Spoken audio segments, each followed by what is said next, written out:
Welcome to the Voices of Madison Park podcast. I'm Zamil, your host for this week. And I'm Jay. We are both seniors here at Madison Park Technical Vocational High School in the Media Arts program.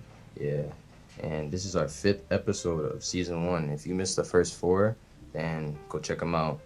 I'm excited about this new episode. For this episode, we have one special guest, actually. And this week's episode, we have Keithen Foster. Thanks for having me, guys. Yeah, thank you for being on the show. And, we're excited to get to learn more about him. And, let's just get started, man. Can you tell the audience a little bit about yourself? Well, I'm from Dorchester originally. I went to the Beethoven School out in JP. After that, I moved out to Randolph for some time, and then maybe like my senior year in high school, I finished out in Easton, at Oliver Ames High School. And after that, I went to Berklee College of Music via scholarship from the City Music program.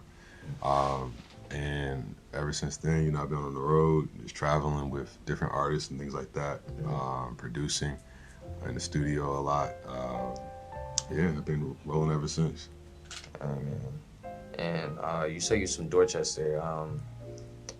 We're from Dorchester too. Okay. And you just want to know, what was it like for you growing up in that part of Boston? For me, it was much different than it is now. It was definitely before Uber, Yeah. Definitely before all that stuff. But I was super young.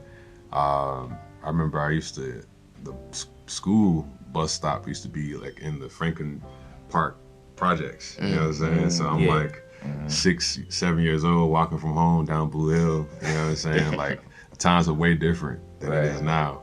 But it definitely showed me a lot at such a young age. So when I moved out to the suburbs, as I thought it was the suburbs, it was a little different. But Randolph started to get pretty busy. You know what I'm saying? So, it was dope though. I felt like it made me who I am now, and I'm proud of it.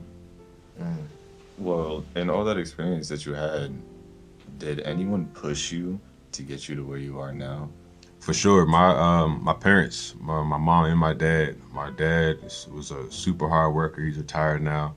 My mom, she's been in the academic world forever, and since I've known, she's been at Northeastern for a while. I want to say over 20 years now. So to see my parents just work hard and not give up and just be really persistent and get what they wanted, it made me. That's all I knew. You know what I'm saying? Is to work hard and not be lazy and just work hard for everything I wanted. And you say you went to Berklee, which is more of like a music type school. But is it true that you were an actor? Yeah, well, I play with an artist named HER, and I've been with her since she was about 12 years old, and we've been on the road with each other for maybe about 7. And she got casted to be in the movie Yesterday, and there was a scene where she had to perform, and versus having actors as her band, she was like, no, I want my band in it. So we made a couple of appearances in the movie around that scene. I heard about that movie. Yeah, it was different. It was for me. That was my first time like on a movie and being in a movie scene. It was a really dope experience. It made me want to do more of that type of stuff like that. Yeah. Hey, we also heard your nickname is the Bassman. Where did that nickname come to be? Well, that name came from I used to play. Well, I still do with Tiana Taylor.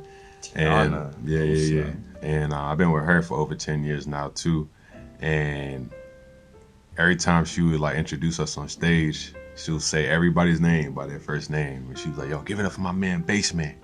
So it just ended up just being a thing. You know what I mean? Ended up sticking. It ended up sticking for sure. I get that. Yeah. Do you mind telling us the journey of your career? Yeah. for me, it started when I was in college. Me and my friends, we made a band called Elevation Theory, and we would perform at different jazz clubs around the city, um, birthday parties, whatever it was that we got booked for, because you know we was mainly trying to survive and eat. You know what I'm saying? Take care of bills. You know what I'm saying? So so one of my other brothers, man, my shout out to my man Amandi, an artist from Boston, R&B artist. We used to go super crazy, like when like a bunch of like the local artists would get together and put on these different showcases. And back then, it was almost like every artist had their own band. And the dope thing about our band is like we had like two of everything. We had two keyboard players, two drummers, two guitar players, a full horn section, like, and then we would be going crazy. You know what I mean? And I think like everybody just knew us to be just innovative. They knew us to be extremely energetic. You know what I'm saying? But just we showed so much passion on stage. Like no matter if we was playing in Wally's, which is probably like 2 times the size of this room. You know what I mean? Super small jazz club on Mass Ave. And it doesn't matter if we was in Hard Rock, you know what I'm saying, downtown, you know what I mean? So one day we was performing down there with Amandi, and maybe about a month later, somebody that was there, his name is Marcus Siskin, shout out to him.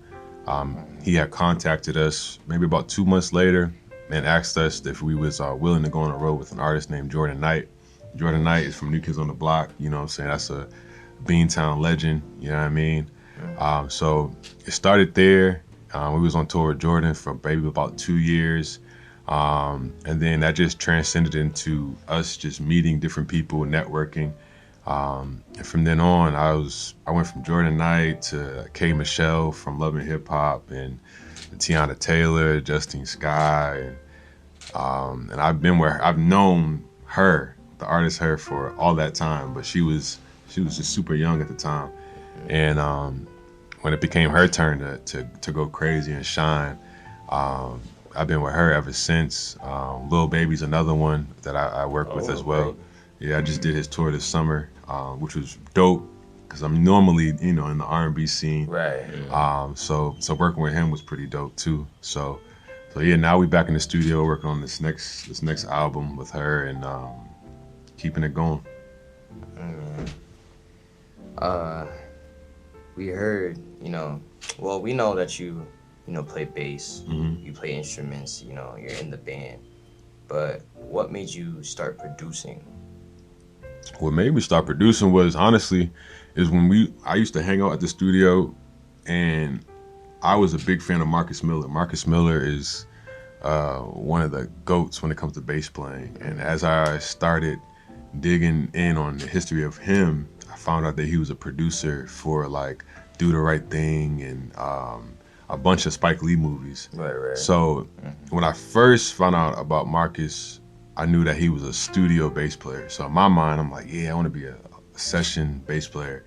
And as I put myself in that realm and would take different opportunities to be a session bass player, I would do my part and I would just stick around the studio. And then I seen more so the bigger picture of how a song's created. So I honestly just got inspired to make music. So as I would just be a fly on the wall just watching, it inspired me and gave me the push to do that as well. So on my lonesome self, you know, I had my computer, I would ask questions, you know what I mean, and just got into it, and I just fell in love with it. I fell in love with producing and making music, sending different ideas out to different other producers, collaborating. That was my big thing too with producing, was the collaboration part. I love collabing with different creatives, whether it's vocalists, other producers, engineers, musicians, you know, whoever. So I think that camaraderie and coming from, you know, having a band and being with a band, like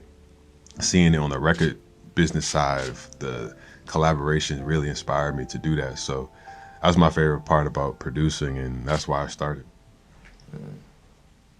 Okay. You know, you talk about producing, writing songs for various artists. What is your most favorite one? Like, if you had to choose one song that you wrote or produced, which one would be at the top? Um, my favorite one, man.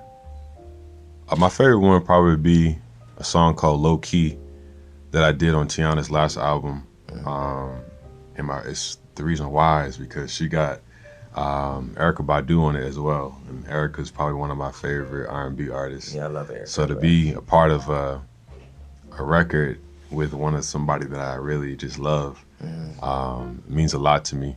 And yeah, that's probably my best one that I love for sure. That's what's up, man. It's heard that you have songs that went gold and platinum. Mm-hmm. Which songs were they? There was a song called Changes that was on her first album, or first EP rather. And I ended up doing 2 more songs on that album. And so that went gold. And when the whole album went platinum, I think it might be double platinum now.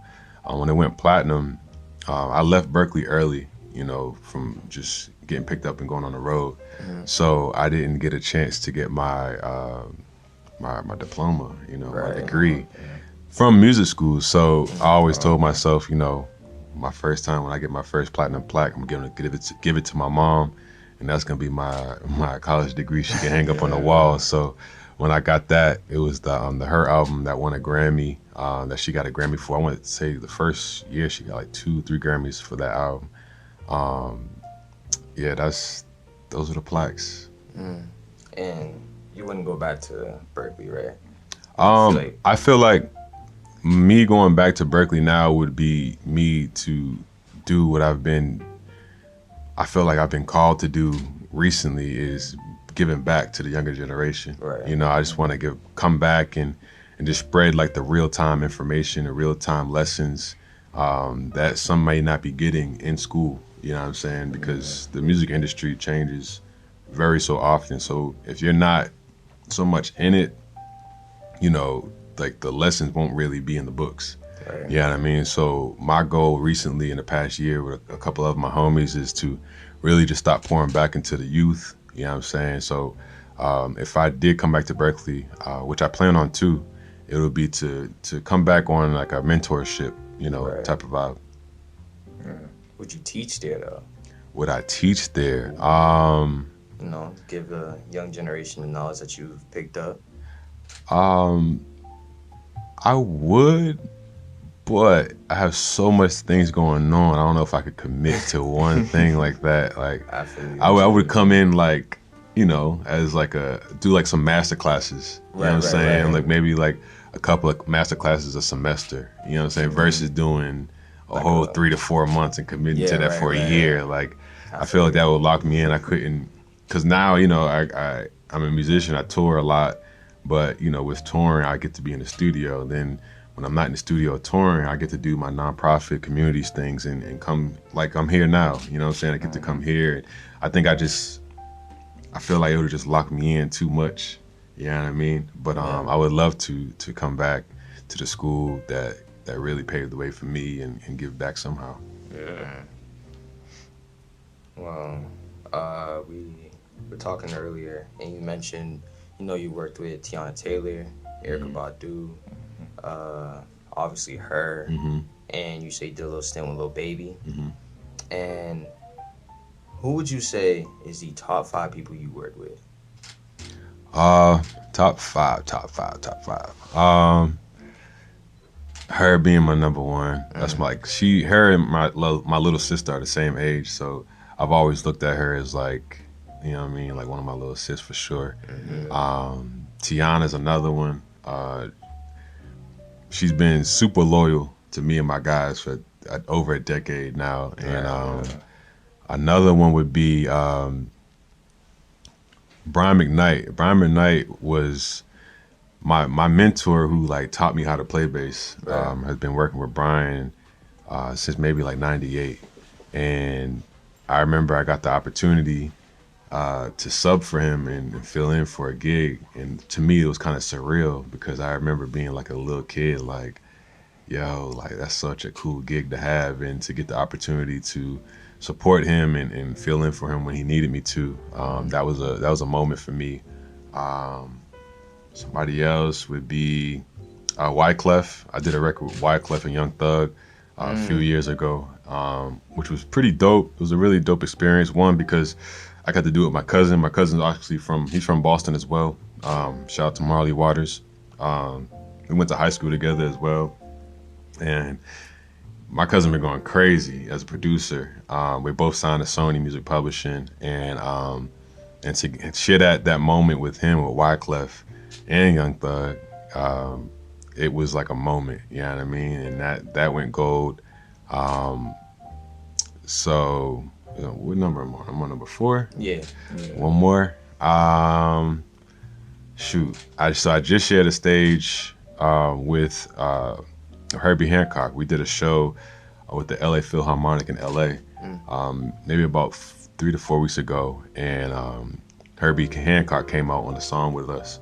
And for me, that was a super surreal moment because, growing up and then going to Berkeley, you hear a lot about the jazz legends and things like that, and to see how long he's been in the game. I want to say he's 84 now, and he still like sounds amazing. Right. You know what I mean? So that was definitely a super top tier bucket list moment for me. Yeah. That's a great top 5. That's an amazing top 5. What genre would you like to work with next? Oh man, what's crazy is I actually put this on my bucket list maybe about last week. I've been listening to a lot of dance and house music, and I've been loving the different, of course, because I'm a bass player, I've been loving the different bass lines and synth bass lines it has in house and dance music. So I was just like, yo, I want to get with a bunch of like house and dance producers, you know what I mean, and collab with them. As you already know, I'm big into collabing. I love, just meshing up both worlds. So I would say, yeah, dance and house music. I definitely want to get my feet wet in there, for sure. Yeah. And you gave us your top 5 of who you already worked with, and if you could tell us like just one artist that you haven't worked with yet that you would really want to, who would that be? Man, I recently shared the stage with him as well. But when I think of working with somebody who's a musician, rather, I think about like the studio. Right. You know what I mean? Like creating art like from scratch. And that would be John Mayer. John Mayer probably is like one of my top 3 favorite artists. I grew up listening to his songs. I remember like having a CD and playing them in my Walkman and burning that CD to shreds, man. Like, he's definitely one on my bucket list to work with. Super for sure. Right. I feel you. But after you're a producer, songwriter, you do all these things with music. Do you see a career for yourself after the music career? For sure. I think me coming back and starting our organization of giving back to the community and being a mentor, I think that in itself is a part of my legacy. I feel like that's what I'm put on this earth to do, and I think it's only right for me to do that because somebody like my big homie Chris Laughlin, he was a mentor to me, and he always told me, you're supposed to do greater things than me. And I was always confused by that, what that meant. Like, but it makes sense, if the person who's mentoring you has done all these good things and pouring all of their real-time knowledge into you, it's almost like the cheat code. Right. You know what I mean? So I want to give somebody else and as many other young cats like the cheat code and let them do even greater things than what I'm doing. Yeah. Right. Would you open let's say a music school or some type of studio where the youngins can go in there, test out a few things, you could teach them a few, like you said with the master class and stuff. You ever thought about opening your own studio? I never thought about it, but I'm not opposed to it. I feel like having a home or a central place for that, especially in the city that I grew up in, you know what I'm saying? I feel like just offering that opportunity and creating a space where students can come and just learn, and grow and just be around like-minded individuals like themselves who just love just the arts. I'm not opposed to it. I never really thought about it, but you definitely sparked my mind with that. Yeah, I for feel sure. like you should. There's a lot of people in Boston, you know, who love to make music. And they're really into it. You know? 100%. 100%. Yep. But hey, we ran out of questions on the paper, man. Yeah. So, It's all good. It's all good. yeah, I mean, it was great having you on. For Can real. you, for the young ones out there, Mm-hmm. can you give them a little inspirational quote? You know, keep them on their feet, keep their heads high. One of my favorites is you have to know where you want to go and who you want to be because any road can lead you there. And that's basically just saying, like, you know, you just dig deeper and just pay attention, be more aware of what you see yourself as and who you want to be and things like that, because you can aimlessly just be out here just moving around and yeah, I'm just here. And any road is gonna lead you anywhere. You know, it could lead you down a bad road. Like you could get lucky and end up somewhere and be like, oh, you know, you never know. But it's always good to have some type of frame of mind of where you want to be. You know what I'm saying? They always say if you can see it, you know what I'm saying, you can achieve it. So I would definitely say that's one of my favorite quotes. That was a good one. But, hey, man, thank you so much. Guys, you're watching, you know, check out Keithen's work, people he's worked with, all different type of stuff like that. Absolutely. But thank you, man, for coming on the show. Yeah, man. Thank So, you so man. much. Appreciate you. So I And, appreciate y'all for having me, man. Yeah, thank you so much. And, you know, thank you for being on it. Thank you for coming on this episode, and thank you guys for watching. It was nice to have him as our guest, and I hope you guys enjoyed the show. I'm Peace. Jamil. And I'm Jamari. And I'm Peace Keithen out. Foster. Peace out. Peace out, y'all.